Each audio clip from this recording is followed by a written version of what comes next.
Diventare gondolieri in un'ora e mezza con la modica spesa di 70 euro grazie a un addestramento lampo su una speciale imbarcazione chiamata gondoletto, tradizionalmente usata per addestrare i pope. Peccato che a Venezia nessuno abbia mai sentito parlare di un simile natante, a differenza di quanto promette il corso per gondolieri venduto online che ha fatto infuriare il presidente dei bancali Aldo Reato e il consigliere delegato alle tradizioni Giovanni Giusto.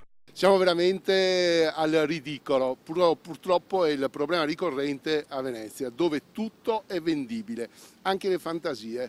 C'è chi non ha né arte né parte e che cerca di sfruttare quella che è una grande immagine, costruita invece da gente sapiente e seria.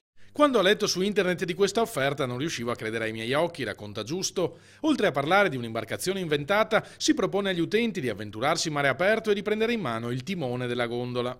È bello anche perché ti dicono che durante questa ora e mezzo loro ti raccontano la storia delle imbarcazioni tradizionali veneziane, quindi imbarcazioni gondoletto che non esiste, timone che non è mai esistito, mare aperto, siamo veramente in mani veramente disgraziate nel vero senso della parola.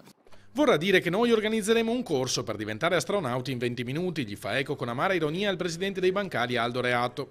I gondolieri hanno scritto una lettera al comune perché prenda provvedimenti contro quella che definiscono una grave offesa alla categoria.